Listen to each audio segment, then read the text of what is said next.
Hello, YouTubers. Welcome to Level-Headed News. I'm your host, Brenda. I have two articles for you in this issue here on the first day of December. This is entitled Alt-Right and MSM. So we'll get right on into it. The very first one is off of Regated.com, and this one is entitled The Truth About the Alt-Right.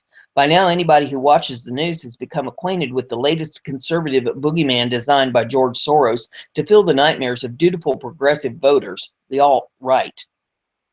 This formerly remote and fringe sect of the right wing came to prominence during the 2016 Republican primary, riding off of Donald Trump's surging internet popularity on underground forums like 4chan, 8chan, and to a lesser extent Reddit.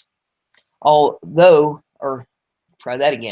the alt-right apparently originated as a minuscule network of far-right extremists principally dedicated to white nationalism, the term has become increasingly amorphous and subjective as it has been appropriated by younger, edgier conservative activists distinguishing themselves from old guard establishment Republicans. And there are many competing schools of thought on the ideology and political state of the alt-right as it exists in the wake of Donald Trump's nomination and election to the presidency. Probably the earliest and most comprehensive analysis comes from Breitbart news editor Milo Yiannopoulos, who claimed to merely give the movement a fair hearing in the press by distinguishing between the varying factors of new conservatives who self-identify as alt-right.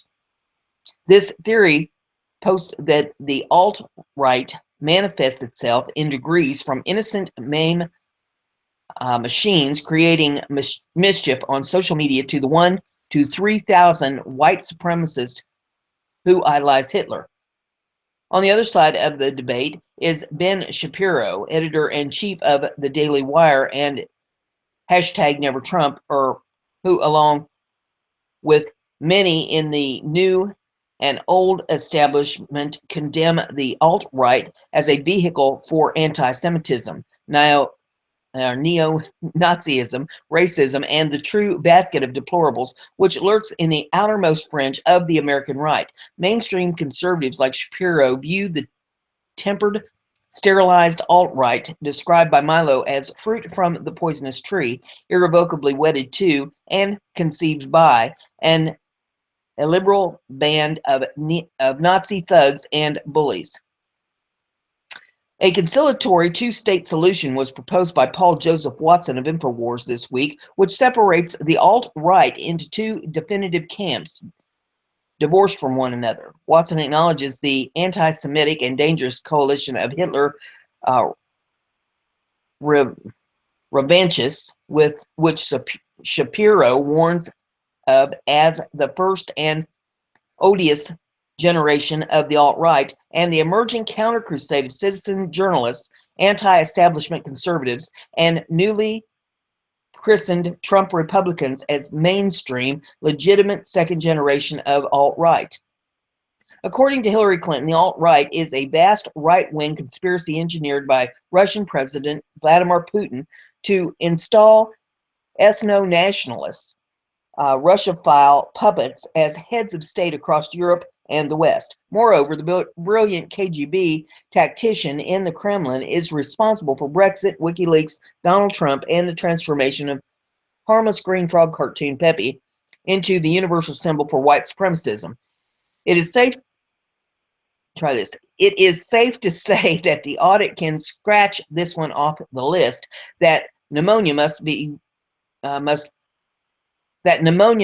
really taking a toll on the mental state of the first failed female presidential candidate from a majority party.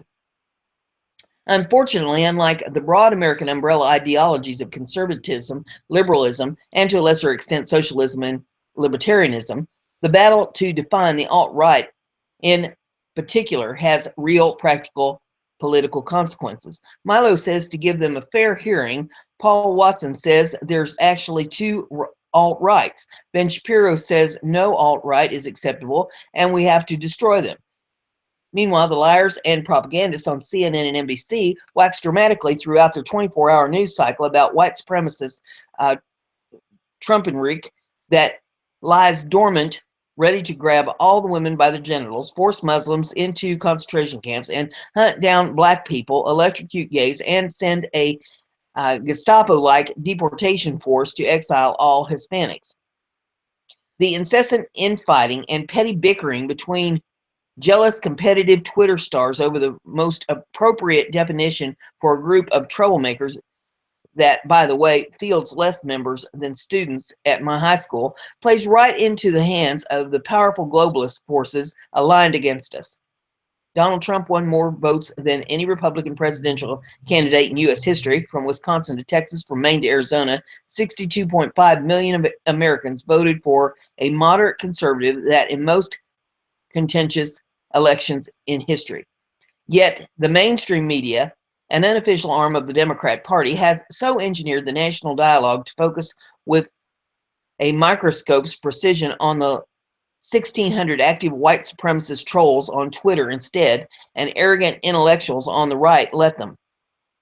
It has been but 3 weeks since the unprecedented biblical political earthquake that vaporized the Democratic Party, destroyed the last shred of the mainstream media's legitimacy, and propelled the Republican Party to its most dominant posture since 1928. Not to mention that this glorious victory was not easily delivered by a spineless Republican establishment begging on its knees for minority votes in exchange for amnesty. Trump led us to the promised land by punching through every controversial and common sense practice which leashed conservatism to a default strategy of apology and concession. Conservatives ought to talk about the miracle that took place this year for the next century. Donald Trump, the real estate mogul turned reality TV star who said illegal immigrants bring drugs, crime, and rapists, possibly won the greatest Republican victory in U.S. history. For 4 years, a Republican Congress, Supreme Court, and White House will have power and the mandate to fix a broken immigration system, a corrupt Washington, D.C., a disastrous foreign policy, and more.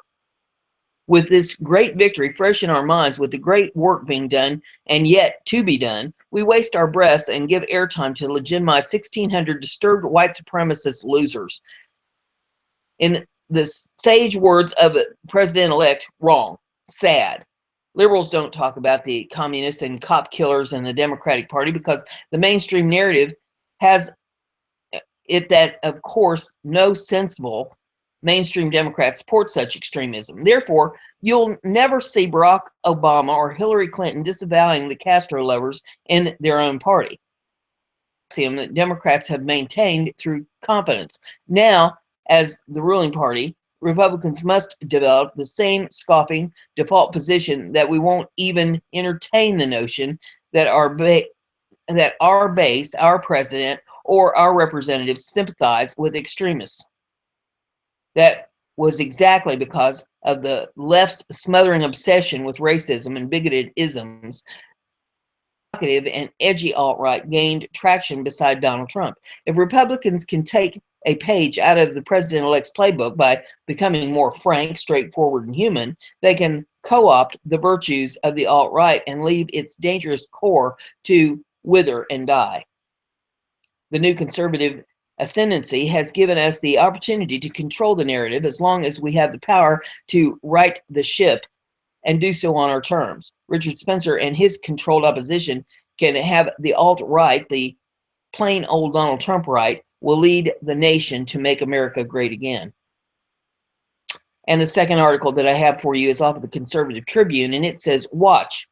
CNN anchor literally declares open vendetta against Trump on live TV. It says, to say that the predominantly liberal mainstream media have been at times hostile to President-elect Donald Trump through his campaign for the presidency would be nothing short of an understatement.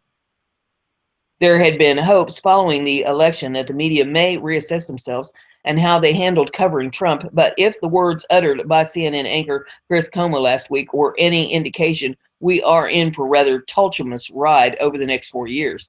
According to Real Clear Politics, Cuomo essentially declared an open ongoing vendetta against Trump during the Wednesday edition of The New Day, in which he seemingly vowed to oppose incoming Trump administration while speaking to CNN political director David Chalian. "I like that you described his campaign as a happening," said Cuomo. "I see it all I see it all proof of a very simple notion the media cannot yield. This administration is going to demand constant fact-checking and opposition because otherwise you don't know which way it's going to go from day to day. That's just fact." It's worth noting that Cuomo more or less declared open war against Trump's administration by himself and his cohorts in the media. Chalian could be seen smiling and nodding in agreement. While this is in and of itself is not the least bit surprising, it serves as yet another reminder of the ludicrous double standard liberals hold when it comes to how they treat Republicans versus Democrat politicians and administration. Does anyone remember CNN declaring itself to be openly hostile in direct opposition to President Barack Obama's administration? Of course not, because such a thing would never happen, no matter what we now know Obama's administration did while being given a pass by the likes of Cuomo and CNN. If anybody's wondering why Trump and his supporters, and even some people diametrically opposed to Trump and his supporters, hold the liberal mainstream media in such low regard, this is a prime example of why right here. There is video in this URL if you'd like to pull it up and actually see what took place. All of the URLs are in the descriptions of my videos, so you can pull them up, do further research, check them out for yourself. If you like what we're doing here, give it a thumbs up. Pass it around, share it far and wide so that everybody gets to see what we're doing here. See you in the next video.